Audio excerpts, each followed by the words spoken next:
Yeah, okay. This is number 9 with Guy and Guy from New Zealand. We're going to talk about body electronics again today. And maybe we can pull body electronics sort of into perspective here in terms of my work. So I've been teaching for, it'll be, in a few months, it'll be 20 years. And a few years ago, I started what I call the Gnostic way. And that is how I see it energetically is the Gnostic way is like the sphere that is around all of the other work which body electronics is a part of. And body electronics is actually the practical aspect of the evolution of consciousness. And yeah, so that's what we're going to talk about today, is really this practical application of principles that will then allow, there's lots of particulars and lots of ways in which we prepare and nutritional saturation. And, it's quite a vast study, and, prior to actually getting down to the inner work. So, but I want to say something about the Gnostic way. The Gnostic way, it was named simply around the inner journey. So the Gnostic way is the inner journey. So body electronics is really the internal process of releasing resistance that then allows for that journey to continue. We can call it evolution. I'm actually feeling to get away from that involution and evolution words, but there's sometimes no other way to describe it in the English language. So you really have to feel into words and feel at the energy that's behind each word. Sometimes the word, we can say the same word, but they can have energetically a very different frequency. So the Gnostic way is really about being willing to move through and release resistance to get more and more and more conscious. So it's the inner process. So I just want to make that clear. So I know, Guy, you've been involved in body electronics for well over 20 years. I've been involved and teaching body electronics for almost 20 years, and I've been doing the work for 24 years. It is a long and arduous journey. And I've always been upfront about that it is something that comes with a lot of challenges. When we build the healing crises and work with our resistance patterns in order to release them, this is something that takes a lot of steadfast energy, a lot of tenacity, and a lot of commitment. I mean, there's just so many aspects that are required in order for us to continue the work. And would you like to comment on that at all, Guy? It brings something to mind that I saw last night. So I think a week ago you said you were suggesting the Logic and Sequence books be perhaps a sort of a one thing we could look at a little in this talk. And I thought there was something I read in book 3 yesterday which struck me. I'll quote that for you if you like. Yes, please.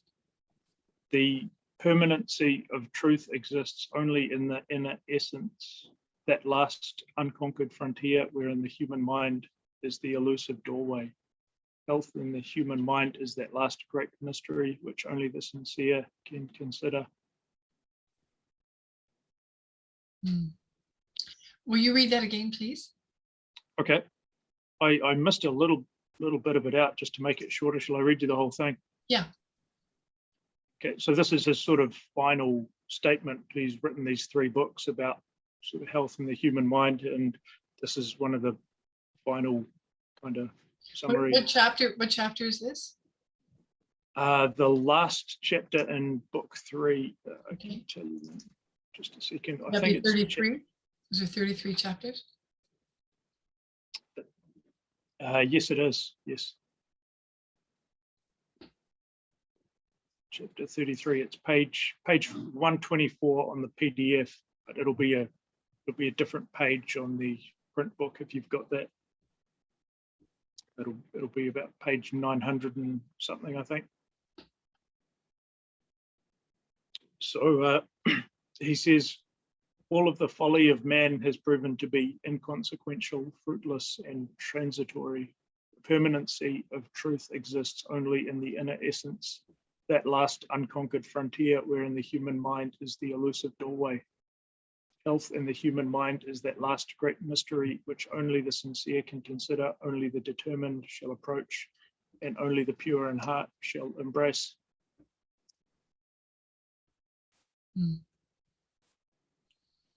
Thank you. Thank you. So, Yeah, that really thank you, John. what we talked about. Like we've talked a lot about in the previous discussions. We've talked a lot about the physical principles, the emotional principles.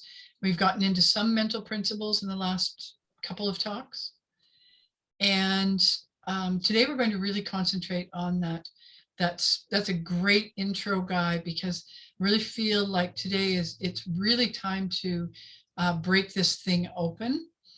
And by this thing, I mean moving from the work, the transmutational work, into, I mean, we can't skip it, so be very clear about that.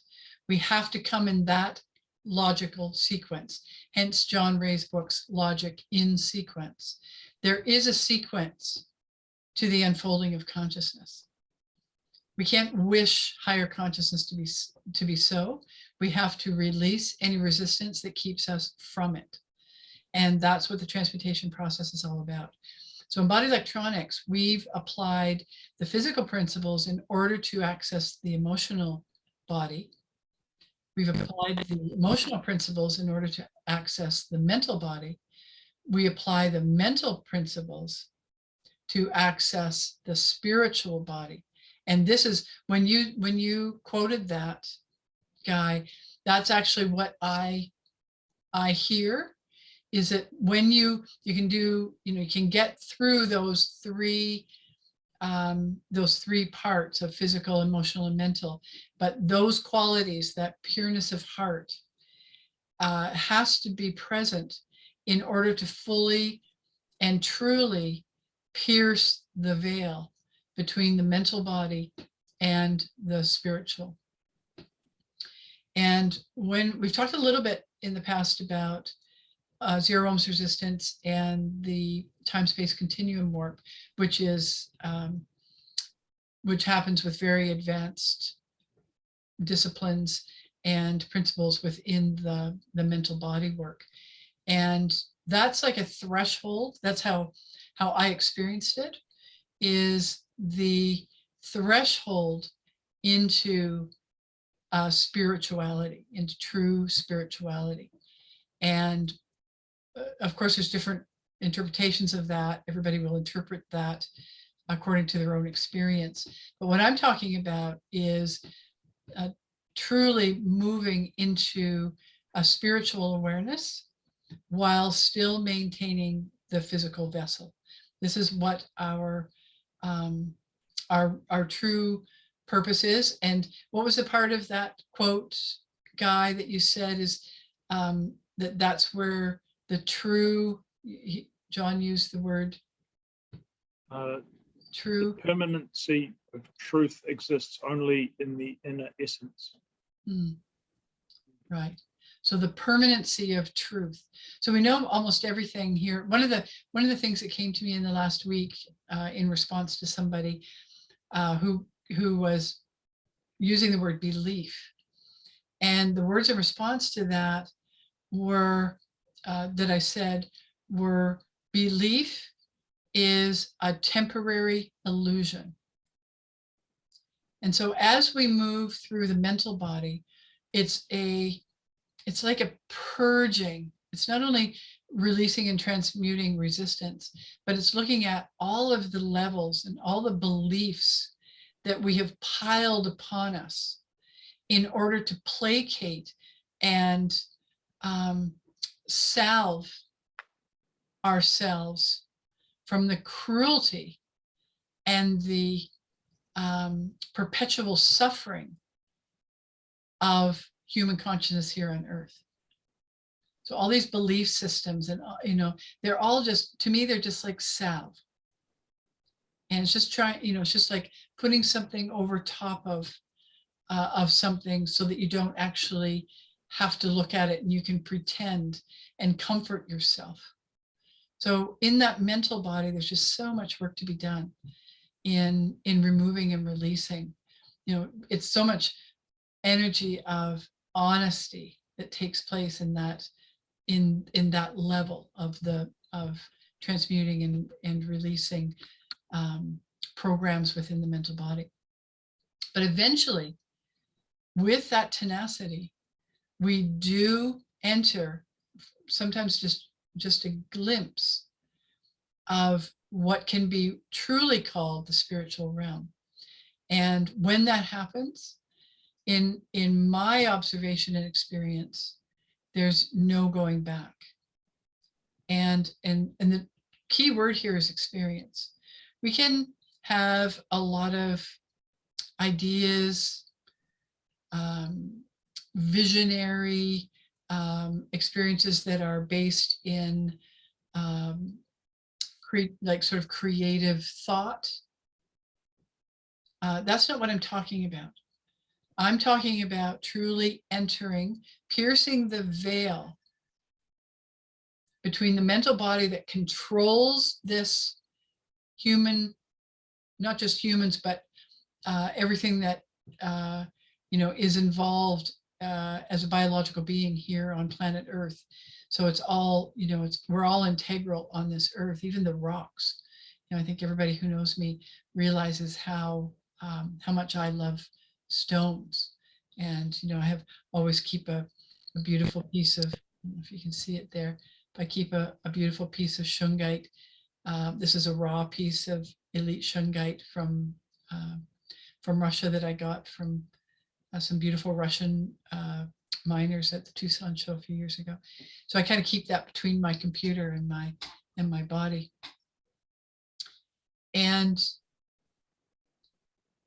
yeah, so it's really about piercing that veil, however momentarily, and really that encouragement. If we can trudge along that evolutionary pathway,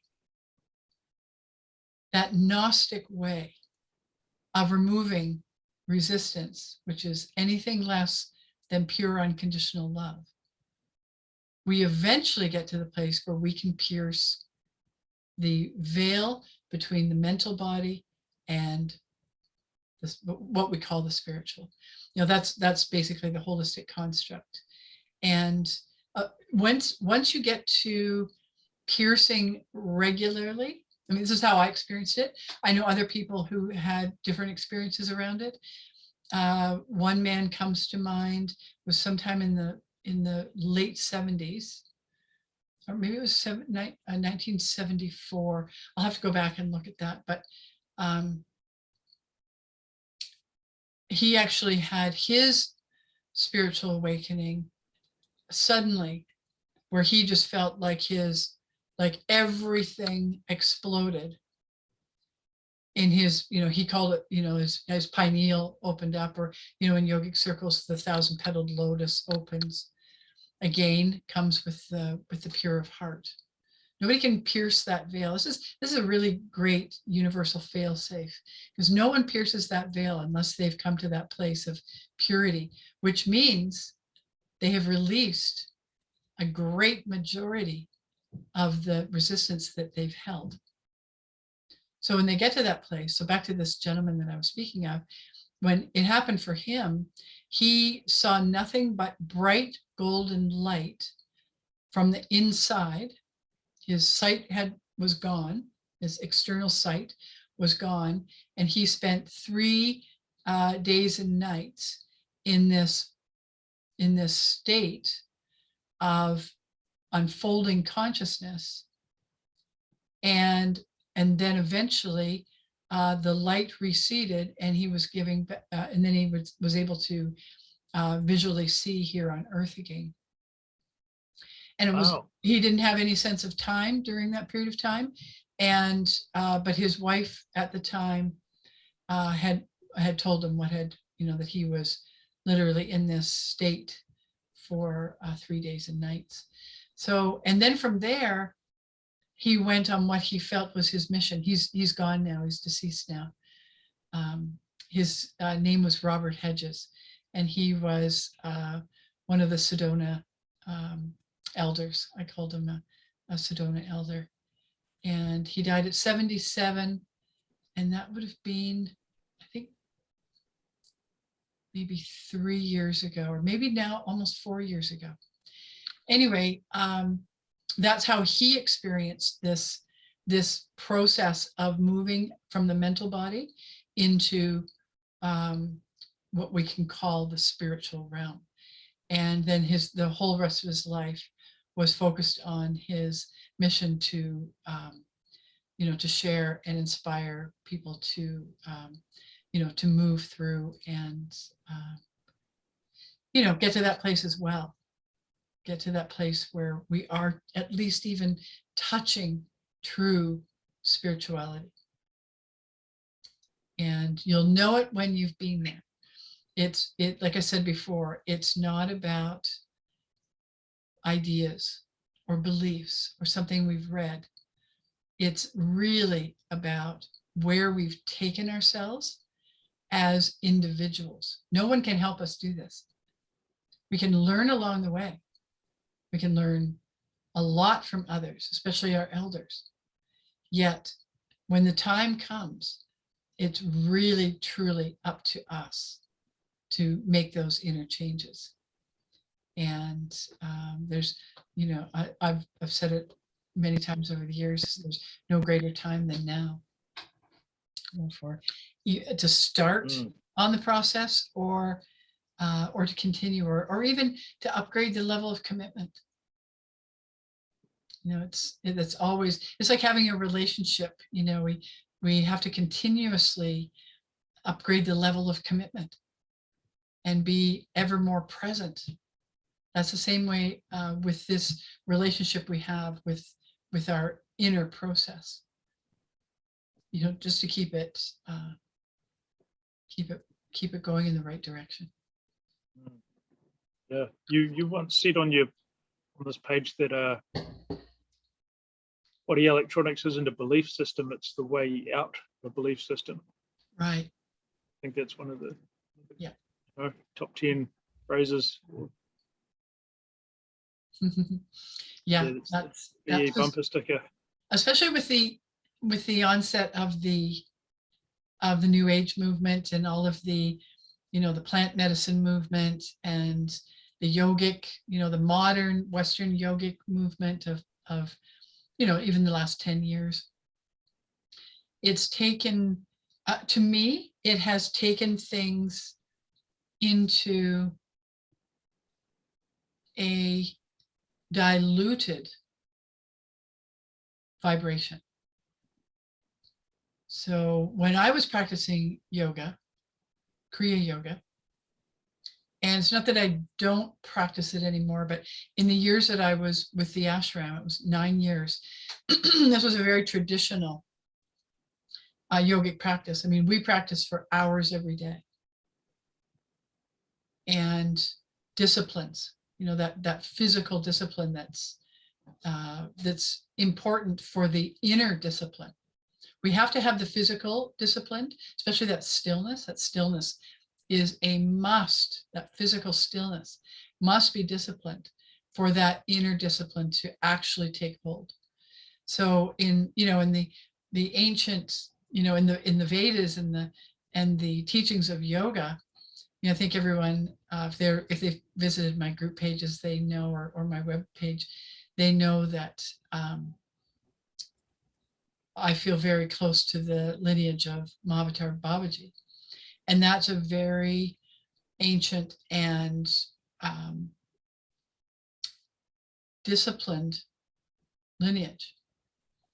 It's not about the only, a lot of times now, if you go to a group of people and you say something about yoga, they automatically feel that it's about asanas, stretches, yogic strengthening. That in our yogic practice would just be but the beginning, the very beginning, the kindergarten phase of the physical disciplines, in order to go into true yoga, which is to yoke with spirit, to really make that yoking with spirit. That's what yoga is. That's what it means. And you'll hear me, we used to sing it all the time. And I have a harmonium that is in Ontario, but one day I may bring it to the West. And one of Yogananda's songs, Spirit and Nature Dancing Together. And I love that chant. And we would chant that, and these are just like preliminary, these are all just preliminary disciplines. Pranayama, to get the breath, so that we are completely conscious and in control of the breathing. Again, a physical principle. These are beginning stages to the greater work. But people get caught in these ideas. And sometimes, I don't mean to insult people, but I often refer to it when I hear people talking about their spirituality. I often ask them if they feel that that's like their spiritual resume. So I see that a lot, especially in the younger people today, where they've, maybe been to the Amazon and they've done some ayahuasca. And I don't like to use plant, it's very popular for them to use plant medicine as when they're describing what they've taken some psychoactive properties in order to get some chemical change in the brain, to have spiritual or visual, inner visual experiences, which in my opinion is actually the opposite of what is actually happening. That's not, that is actually looking at, in my estimation, my feelings, when we have a trip, whether it's on LSD, ayahuasca, anything that psilocybin, anything that's going to change the chemistry of the brain, we are actually we're looking at our own mental body. That's what we're doing. And it's associated also with emotion. So we're not like, because we have fantastical visions. I've been there. I was born in 1959. I came through the 60s and the 70s and beyond with a lot of the psychedelics that were being brought in to the youth, which I have my own observations on that too, as far as I feel like it was purposefully done to actually sidetrack us from gaining true spirituality, because there were a great many people that came on the planet in the 50s and the 60s particularly, and later, of course, and some earlier, but there was a lot of people that came that had a completely upgraded consciousness when they were born. And that could have had a tremendous impact on the evolution of consciousness of all of humanity. But I feel that was sidetracked purposefully through drugs. So anyway, you get my point. The point is that we're looking at, in body electronics, in the inner practice, we are looking at piercing the veil and experiencing spirituality, true spirit, our own spirit that is connected to all that is. And that experience, in my experience, was incremental, and it still is incremental. So it ebbs and flows, in other words. If I concentrate on it, then I can go very, very quickly into the spiritual realms. If I concentrate on the physical level, I can be very physically disciplined. If I concentrate on the emotional level, I can transmute emotion very, very adeptly. And when I concentrate on collapsing dualities, then I have the experience and the fortitude to do that, to make that happen. We say, make it happen and let it happen. Those are two great dualistic concepts. And then we bring those together.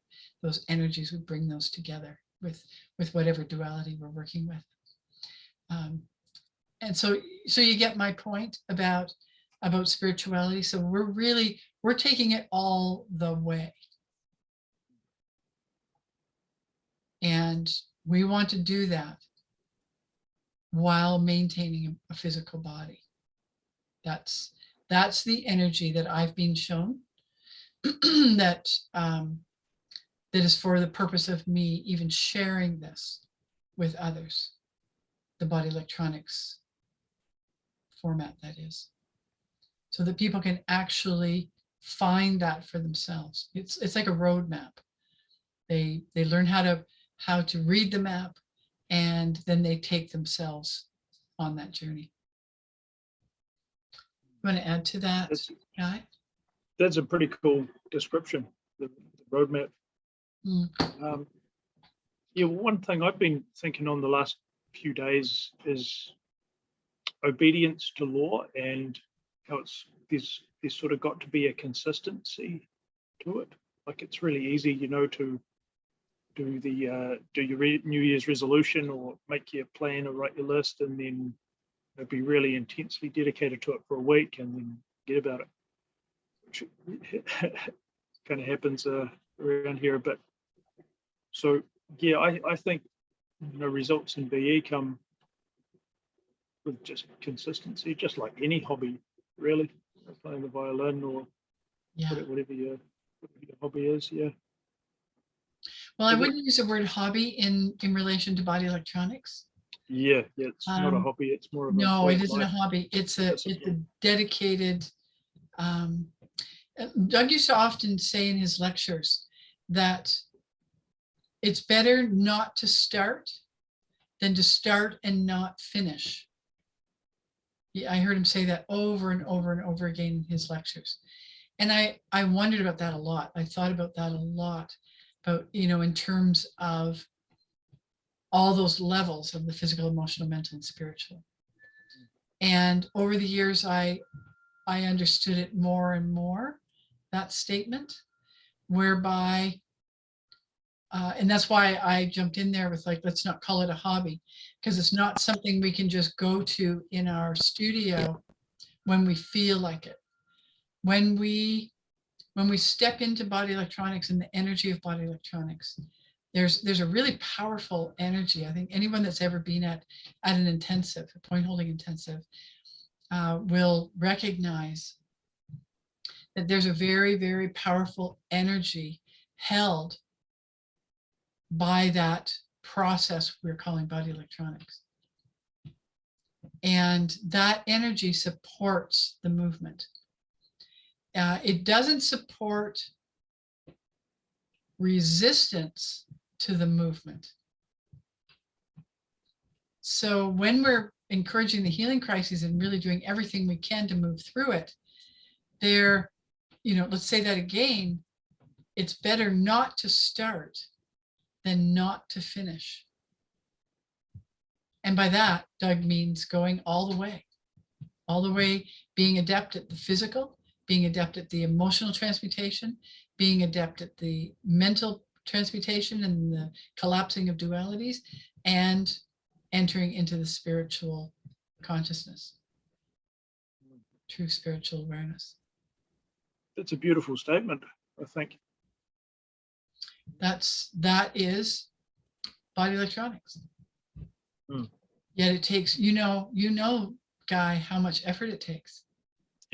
Yeah, so many times, lying on the table holding completely still, where you really want to move, or if you're holding points, you want to pull your hand away or massage your finger to, wriggle your finger this way or that, so you don't have to feel as painful, but it's that sort of moment by moment by moment. Yeah. Oh, right. Commitment to loving the pain. That's right. Feeling it in all of its splendor, I guess, feeling the entirety of the pain, or the whatever feeling you're going through. Another statement of Doug's is redefine your relationship with pain. So when you get to that level of pain, whether it's become very painful or uncomfortable holding a point, or you've accessed pain in your own body while people are holding your points, or if you're just walking around and you're not having points held at all, and you are shown some pain in the body, to get to that place of truly loving how pain feels. That's what Doug was saying when he said redefine your relationship with pain. So it's like, we have to catch it, we have to be aware of it, like how much we're resisting it. And believe me, I know it's easier said than done. It's, we just keep going, and the levels we get, deeper and deeper and deeper. So the painful levels get more challenging, but yet we're always given, and we always know exactly, once we've learned the principles and we know what to do, and we can recognize and be really vigilant, like a hawk, looking for resistance when not just pain, but any emotion, we're watching for it to come up. And when it comes up, we invite it, we encompass it, we make it bigger, and then we love it. We love how it feels. We're not jumping away from the resistance pattern and pretending we love it, where it can just go back into suppression. We're actually inviting it and enjoying it. We're getting to the place where we can truly enjoy our resistance. When we can truly enjoy it, that is when it's released. And when it's released, the heavens open. The awareness comes. And it's, it becomes, even the little resistances become like a spiritual experience when they're released. Can you read us another excerpt from John's book 3? Sure. Which is called, there is... book 3 is called The Electrification of Matter. So go ahead, Guy. Okay. It is an eternal principle that one cannot learn about life from studying death. One cannot learn about truth from studying untruth. One cannot learn about light by studying darkness. Shall I continue? Let's stop there for a minute.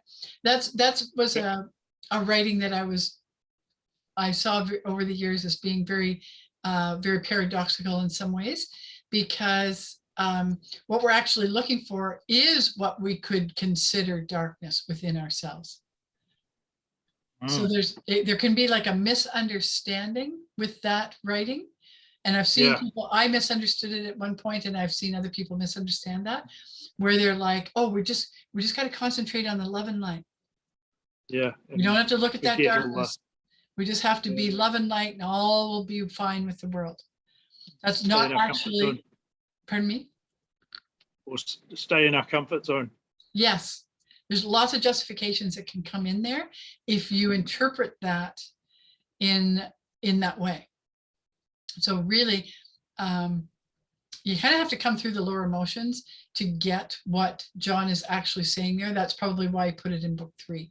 So, I just wanted to clarify that we are actually looking at what we can consider darkness, and that's what we want to bring up into our consciousness.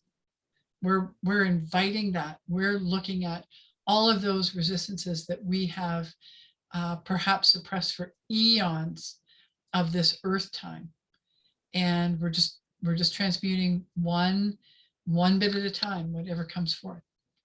Yeah. Okay. See, when you say that, it reminds me of that statement. One cannot repent of something that one cannot remember. Mm-hmm. So that's why you sort of go about digging it up in the first place, so that you can observe it and feel it in its fullness and uncreate it. Yeah. And for those new to body electronics, what we're remembering is the memory, which is thought patterns crystallized into experience. And we bring that into the now. We don't go back to the memory. We're not changing anything from the past. We're bringing any resistance that we have around a memory, and we're bringing that into the ever-present now in order for us to transmute and work with that. So it's the memory comes, the emotion comes with that memory, and there's always a word pattern there. So that's that vibrational frequency, that those 3 creative aspects that are together are, have made that creation in the first place. So we're bringing that into the now, and we're looking for our resistance within that memory, and that's what we're working with. So go ahead, Guy. Okay.